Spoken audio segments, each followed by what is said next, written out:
Welcome to the Brigham Young University Family History Library webinar series. Feel free to use the chat box for any question during the presentation. If we are unable to answer them during the presentation, they will be answered at the end. My name is Jeremy Ingersoll. I will be your host for this webinar.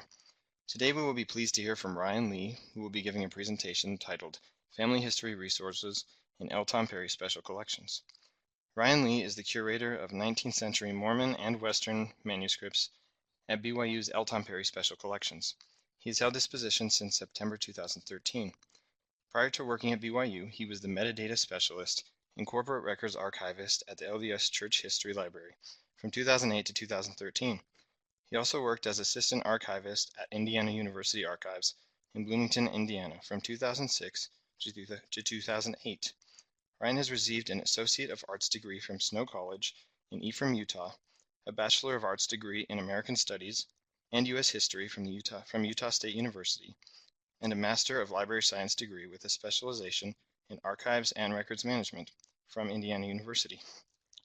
Besides his love for old documents and researching the people and places of the early LDS Church, Utah, and the American West, Ryan has researched and presented on various topics related to archives and special collections, including data-driven decision-making, digitization, and collection assessment.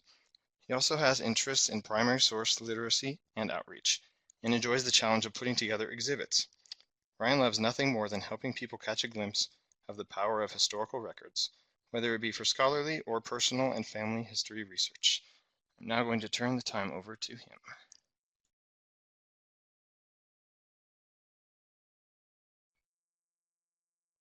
Thank you, Jeremy, and hello, everyone. My name is Ryan Lee, and I'm happy to talk to you today about the various resources that we have in L. Tom Perry Special Collections here at BYU that may be helpful to people doing family history research. If you're unfamiliar with us, we're located on the first floor of the Harold B. Lee Library on the BYU campus, just one floor below the Family History Library. Just go all the way down the stairs in the library atrium, and we're right there. We almost always have a fun, interesting, and hopefully educational exhibit there to greet you in our lobby before you make your way to our reception desk and reading room. Just like most special collections at various institutions, our collections include a hodgepodge of materials that are rare, unique, and otherwise have historical value. Here are a list of our major collecting areas. Today, I'll be focusing on the collections and resources we have that may be of interest to people doing family history or genealogical research.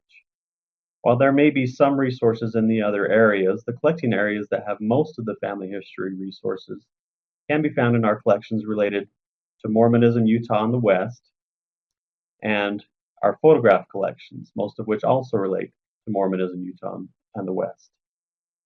Based on this, you can probably suspect, and accurately so, that our collections will be most pertinent to people who have ancestors that are or were members of the LDS Church, or lived in Utah or the American West. But you'd be surprised what you find, and maybe some of the things that I share today will apply to any who are listening in. The focus of my presentation will be on things in special collections that you can find online. It doesn't mean that everything has been digitized. I wish it were the case, but that's not the case yet anyway. Sometimes you may just find a description of something that we have. But most of these items you will be able to at least request a copy of for your personal use, and often you will be given permission to share them on Family Search or your personal blogs or however you want to distribute them. But I will get to that at the end of the presentation and provide more information on how and when to get permission and our policies for posting these items elsewhere. Today I'm going to focus on three main online resources that are great tools for locating family history resources here in Perry Special Collections. These include a database of descriptions of diaries or journals, letters, histories, and other manuscripts, a digital collection of many of our photographs that contain images of people and places from early Utah history, and a digital collection of many Mormon missionary diaries, which is also full-text searchable. During this webinar, I will provide some tips on how best to use each of these resources in your family history research. I'll then conclude with some general tips in searching the rest of our collections and other general information about special collections. Perry Special Collections houses over 12,000 manuscript collections, ranging from hundreds of boxes to one letter. These collections include handwritten diaries or journals, letters, photographs, histories, and other unpublished materials documenting the daily lives of many people. Most of these 12,000 collections are part of the Mormonism Utah and the American West collecting area, spanning from the 19th to the 21st century, and the vast majority of them can be searched in our department's Finding Aid database. If you're unfamiliar with the term Finding Aid, I'm including definitions of the term provided by the Society of American Archivists. But basically, a finding aid is a description of the item or collection that makes it discoverable, providing information such as title, scope and content, biographical historical notes of creators or collectors of the materials, and subjects. Some descriptions of larger collections include descriptions at the series, folder, and/or item levels, but this is not always the case. These descriptions do take a lot of resources to create, so we do what we can to keep up with the ever-growing amount of collections we have. We do receive new items from generous donors or through purchase nearly every day, and we are doing what we can to make sure everyone knows what we have. Not that I'm trying to make excuses, but there are logistical reasons why we haven't described every single item in our collections, and every other archive or special collections is dealing with the same issue. But we feel pretty good knowing that the vast majority of our collections are at least described in some way, and therefore, hopefully, people can find them. Okay, now that we've covered definitions and I've made my little disclaimer about the limitations of our descriptions, we're ready to go to our database. The web address to the Finding Aid database is simply findingaid.lib.byu.edu. So if you type this into a web browser and hit enter, it should take you to this page. From here, you have several options. You can just type in a name or place in the search box and see what you get. Do a little exploring. Hits are relatively precise. However, it should be noted that this search engine searches the title, description, biographical history, and subject terms. Sometimes biographical histories include names of people or places that don't actually relate to the item being described. For example, say you want to search for Nauvoo to see what we have on Nauvoo, Illinois, or maybe your ancestors from Nauvoo or lived in there at one point in time. This will bring up things both related to Nauvoo and related to people who may have lived in Nauvoo at one point in time. But that does not mean the item has anything to do with Nauvoo. So this isn't usually a major issue, but it just wanted to note that in case you come across it. Searching by the name of an ancestor or anyone else is probably the most accurate. We try to use full names when known, and we try to get the most commonly used spellings of the name as well. But you may want to try a variety of spellings in your searches if there are any discrepancies that you know of just in case. You can also browse by the title of the collection. Browse by the title of the collection by clicking on the browse link at the right on the screen. It will bring you to an alphabetical listing of all the manuscript collections in the database by title. It should be noted that if the title starts with the name of a person, it is sorted by last name. You can do a simple Control F search by name, but you'll need to search first by the last name and then put the first name in parentheses. You can also search by subject, collecting area, or call number. This is a good way to filter through the collections if you're just exploring, or an easy way to search if you know the exact collection you're looking for. There's also an advanced search function. If you want to really filter your search. This allows you to filter your search in up to 4 fields, including some that aren't normally searchable in the general search box. And you can also use and or Boolean terms to further filter your search. And once you've found the collection that you're looking for, you can just click on the title or call number to go to that collection's finding aid. And from this point, you'll see detailed information about the collection and, if applicable and available, an inventory of the collection. So let me show you an example. Let's do a search for the Hiram Smith papers, as you can see on the screen. You'll notice that the results aren't perfect, and the exact match for this title shows up as number 4 on the list. But if you click on the title, it will take you to a page that looks like this. Here you see more details about the collection as a whole, and at the right is a list of series or groupings that make up the collection. To navigate through the finding aid, just click on a series.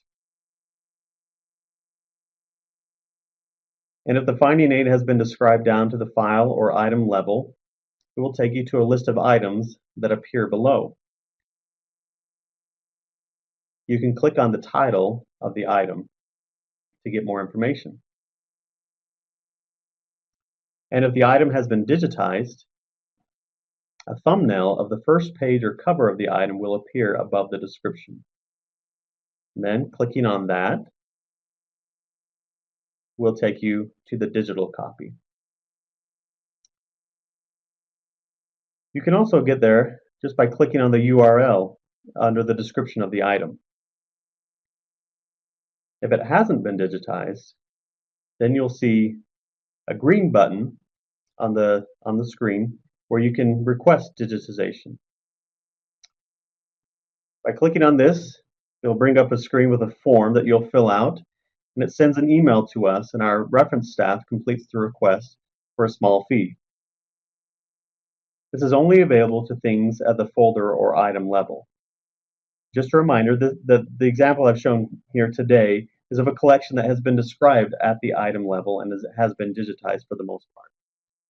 Most of our collections are not yet digitized, and most are not described at the file or item level. But hopefully by this example, it'll give you a basic idea on how to navigate our finding aid database. If you're interested in seeing these items in person, you can come to our library and see them in our reading room. None of our items circulate, unfortunately. That means you won't be able to check them out and take them with you. You'll have to view them in our reading room. But if you do have a question about a particular item, you are welcome to contact the curator over the collection directly. To do that, their emails are provided to the lower right for each collection. If the green button to request a copy is not there on the screen, you can simply email the curator to see if you can get a copy. All copy orders are pending approval of the curator or the supervisor of reference services. Okay. Now I want to explore our digital photograph collection. Many of the photographs housed in Perry's special collections, although again not all of them, have been digitized and are available online. We have images collected by individuals and families, and some of well-known photographers of early Utah, like C.R. Savage, George Edward Anderson, or George Beard, like is shown here. Although he did more landscape photography than he did of people. However, they still may be useful images for family history. You may have taken some photographs of a landscape within a city of one of your ancestors, for example. But most of these collections contain images of people and places from early Utah. Today, I'm going to show you a few tips on how to search for specific names and places in some of our online digital collections that are outside the Finding Aids database that we just went through. But the first step is to go to the library website at lib.byu.edu. The home page should look like this. From here, simply click on the green collections box, and it will take you to a page that looks like this. Now, this is a good place to start for searching what we have digitized as far as photographs, or even beyond photographs. And I can't guarantee it has everything that we have digitized, but it will have a lot of it. From here, you have two options. First, if you know the specific digital collection that you want to search, you can just simply type in the name of that collection, and it will take you to the landing page for that collection. For example, if you just want to search George Edward Anderson photographs, just type in his name and hit enter, and this is what should appear. This is the landing page for the George Edward Anderson collection, where you can just type in a name or place, and it will search across all digitized photographs that we have of him that he took. The second option, you can just type in a name or place in the search box on the main page of the digital collections site. And if it didn't find it, it will show a page like this where it gives you the option to search across all digital collections. Now, be aware that digital collections include both photographs and many text documents. So if you're looking for just photographs, once you get to the results page, one that may look like this, you'll need to filter it by the format. And to do that, you must click on Format at the left, and it will bring up a list of options. It looks something like this. For photographs, simply just choose any option that starts with the word image. So let me walk you through that using an example. Let's do a search for images of Payson, Utah, which is my hometown. I'm going to start by just searching by Payson on the main page. And since there are no collections with Payson in the title, it brings me to this page that gives me the option to search across all collections. When I click on that link that says do this search across all collections in Content DM, I'll get a list of over 13,000 results. But if you see the results, you'll notice that the first options are for articles in the Deseret News. These come up because one of our digital collections is digital newspapers from Utah or related to Mormonism. But I want just photographs. So I filter my search to just images, not text. To do this, I click on Format. Then I click on the one that says Image/JP2. This is just the one at the top of the list, and it has the most images in it. And you'll notice a number next to it, 96. That's how many images are in that format. If you just click on that, filters it down from 13,000 results to just those 96, and they're all photographs related to Payson, Utah. Well, or at least Payson. Some may be of Payson, Arizona, if we have any of those, but the majority would be of Payson, Utah. The first few are images of groups or events. However, maybe I want to see if there are any images of portraits of people. So I scroll down a little bit, and I'll find one there. It's Mrs. Moore from Payson, Utah. Many of the images in the George Edward Anderson collection, which this one is in, are from his studio in Springville, Utah, where he photographed people from all over the state, many of them being from Utah County and the surrounding area. So if you have an ancestor who lived in Utah, not just Utah County, but anywhere in Utah, I'd recommend maybe trying to search by their name and see what happens. For example, I'm going to show you an example of searching just by a name of a person. I'm going to use my wife's maiden name first. Her maiden name is Jarvis. And I usually search by just the last name instead of the full name. I happen to get better results, I think. Usually the results lists aren't terribly large unless if you have a very common name like Smith or Anderson, there may be a larger results list. But I think this is one way to get better results, just in case their spelling of their names may be different or whatever it might be. So when I search just for Jarvis, and then I filter the format to images using the steps that I just went through, I get just 5 results of people with Jarvis in their name. You'll notice in this list of results that most images of people are from the George Edward Anderson collection. So if you are really just looking for people, you could just go to that collection and search in there. And this would save you the step of having to limit to just images and do that filtering, changing the format. But it wouldn't catch any of the images that would be in any of our other collections, like our C.R. Savage collection, or like shown here, you'll notice the second option here is from our Huntington Bagley collection. There may be others as well that would show up. But really, the Anderson and Savage collections are the two main digital collections that have images of people. So I would recommend at least searching both of them just in case.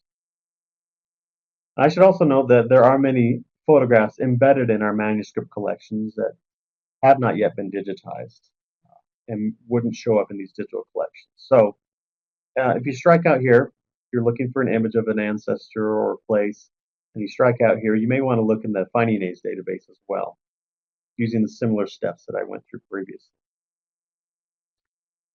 Okay, now a third online resource that we have available that is useful for genealogical research is our Mormon Missionary Diaries database.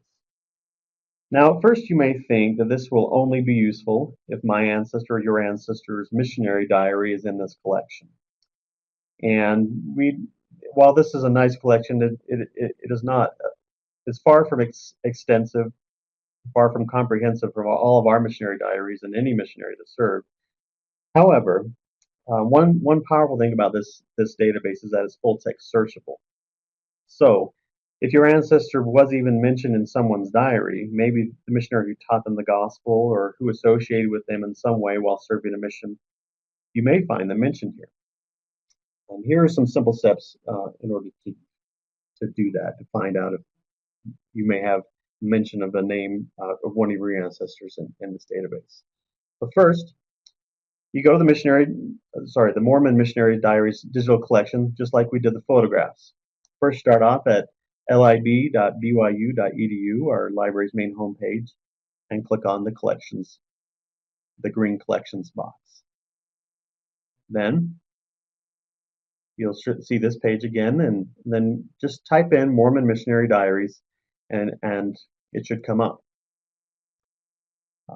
You would type the name of an ancestor in the search box. You could also search by place name to see if one of the missionaries served in the same city your ancestor may be from. For an example, I'm going to show you an example of searching by the name of a person, and I'm going to use one of my ancestors. His name is Joseph Birch. If I just type in his name, his first name first, no quotation marks or other symbols, then I get 6 hits. That just means there are 6 different volumes in this database that have matches in them. However, this is not 100% accurate, unfortunately. When I did this search, I went through those top 3 on the results list of the William Ajax diaries, and I didn't find any entries with both Joseph and Birch together. So this isn't 100% perfect. Actually, most of these were just entries for Joseph. There were some entries for Birch, but knowing my family history, I knew that Joseph Birch was born in England and joined the church with his family in about 1838. And these diaries from William Ajax are from England. However, these Ajax diaries would not include anything from him since they date to 1861. And Joseph Birch actually migrated to Utah in 1855, although he did go back and serve a mission in Europe in 1873. So the dates wouldn't match up with my particular ancestor. However, looking at this results list again and knowing a little bit about my family history, I know that his family, the Joseph Birch family, was taught by William Clayton in the late 1830s. One of the diaries on this list is William Clayton's missionary diary from 1840 to 1842.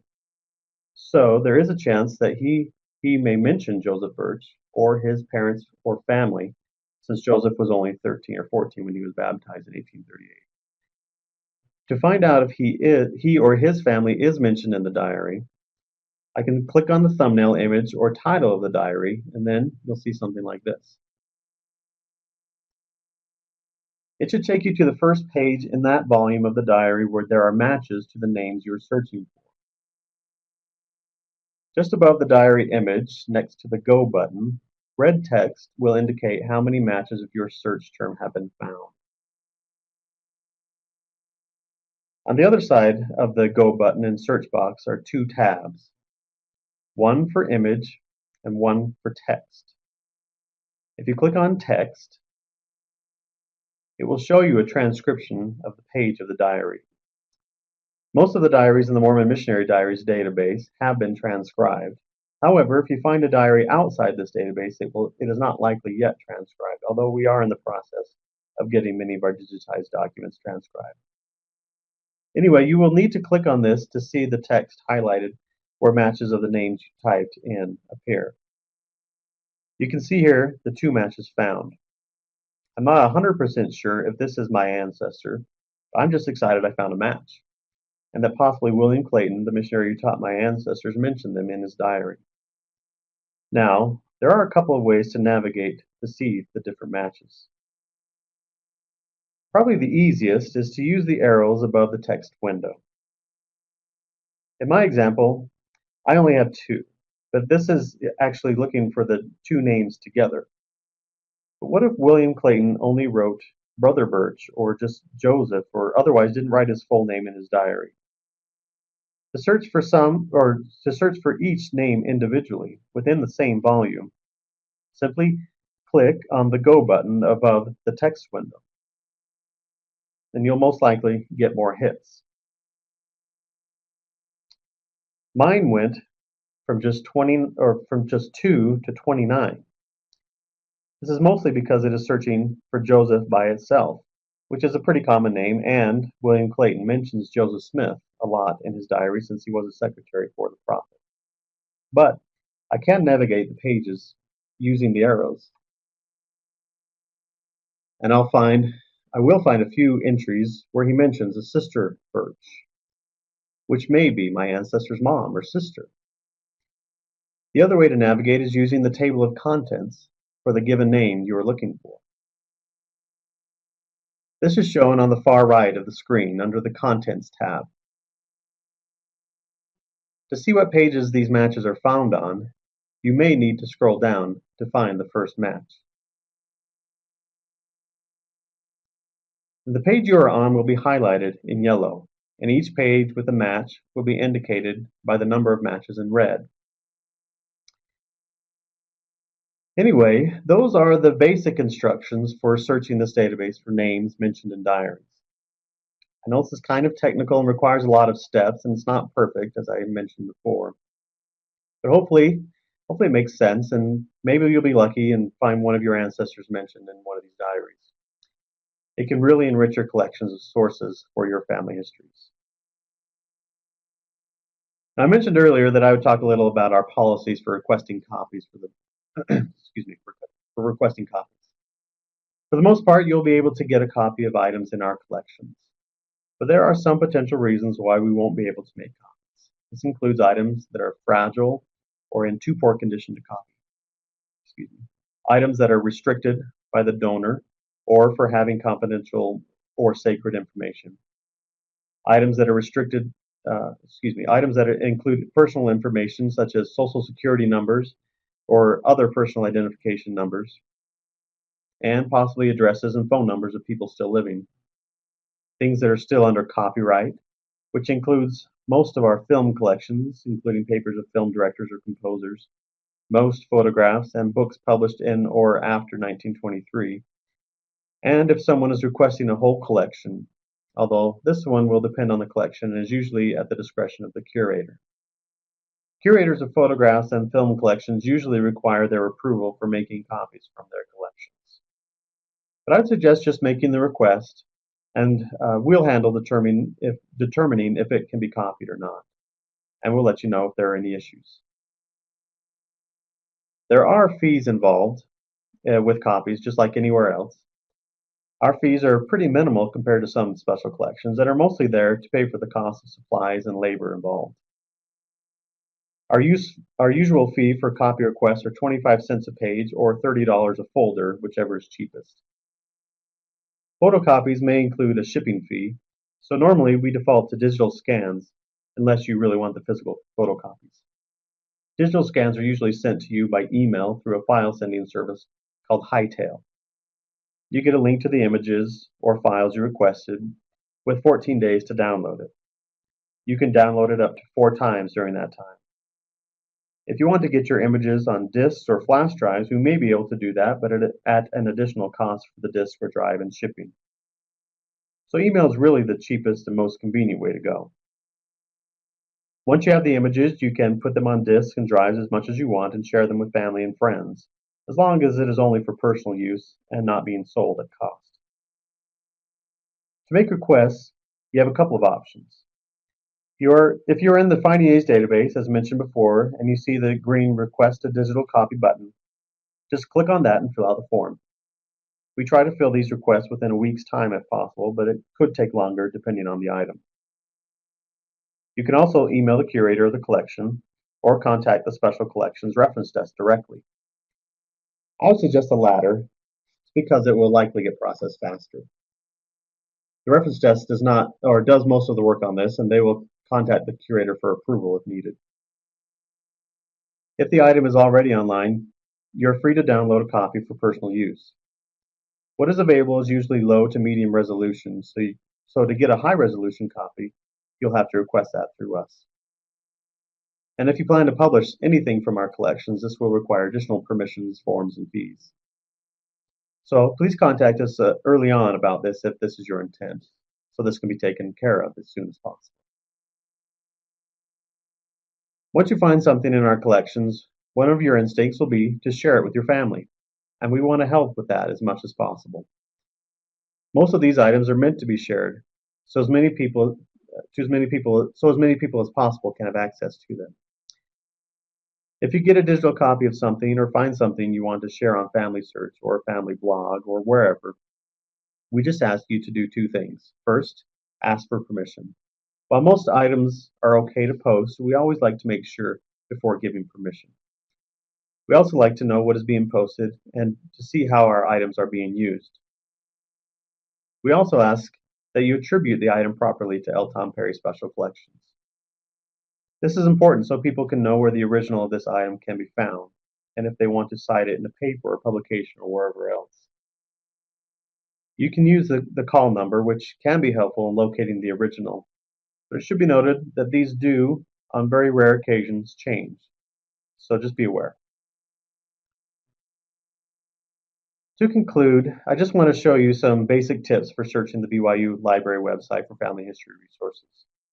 Along with diaries, letters, and photographs, we also have thousands of biographies, autobiographies, and family histories that may not be included in the databases previously mentioned. To find these, you can do a general search in the library's catalog. To do this, just go to the library website at lib.byu.edu, type in an ancestor's name. And since we often use full names when known, I would recommend typing in the full name. For example, when I searched for one of my ancestors, Archibald Miller Young, using his full name, putting it in quotes so it has to match exactly, here are the results.